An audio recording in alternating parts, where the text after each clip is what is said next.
Medicine Hat, Red Deer, Grand Prairie. It's about our industry, right?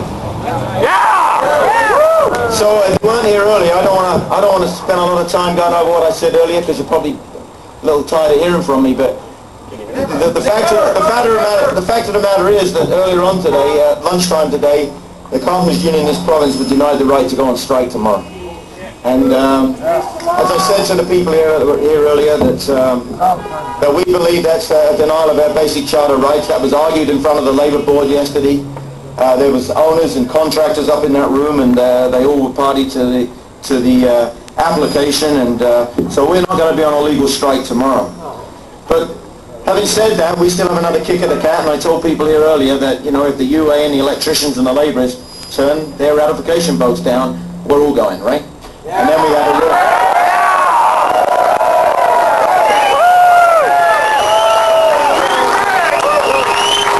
I just wanted to take some time for those of you who were here earlier to talk about a few different things that are going on in this industry, that have been going on in this industry since the late 1970s and into the 80s. And for those of you who were around in the days of the lockout, you know that we had arguably 85% of the industry, all trades, in this province, and things weren't so bad.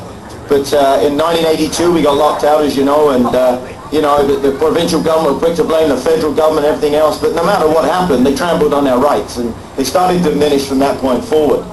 And you know, some of the real issues that are in front of us today is not only this screwed up, complex collective bargaining system, where we, in the case of the Carpenters, now are waiting to decide, for the labourers to decide what they want to do.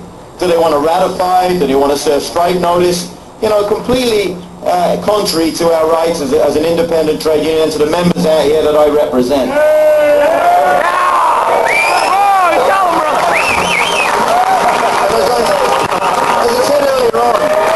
I said earlier on, I'll repeat a couple of comments because they're important. As I said earlier on, yeah, Alberta's known right now for the so-called economic boom that we're in, although I'm going to suggest to you that working men and women in this province have not felt the effects of the boom in this province. And you know what, you have, I know this, you and I and everybody else have barely been able to keep up with the cost of living in this province. There's a boom, but there's a boom only for a handful of people. And that's the CEOs, the corporate elite, the people who work in the stock market. But not the people who create the wealth.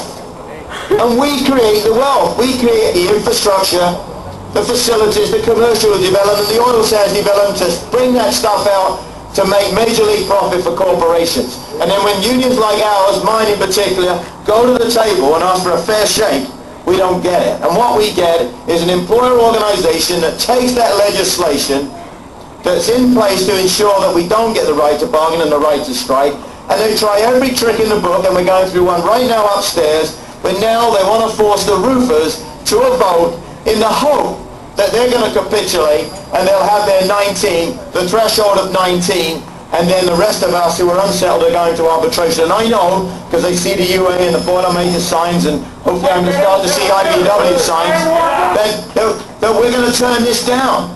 They're not going to get the 75%, they're not coming in the back door. They're coming in the front door, and they're going to sit at a table and negotiate a collective agreements that our members deserve in this province. But let me tell you what's going on, and I hate to drive a wedge between unions. But you know, this is the sad thing, and I'm sorry to my colleagues who are leaders of building trades unions. But some of those leaders stepped up and took a deal a number of months ago. But you know what they've done since? That deal has been improved. In fact, the deal that the UA and the electricians are voting on right now is a slightly improved deal, one that I hope you reject. But you know what those other unions have done? They've opened up their collective agreements to take in that Me Too, did none of the heavy lifting, but are now going to take that on a Me Too clause. Well, you know what? If you want to be part of the movement, be part of the movement. But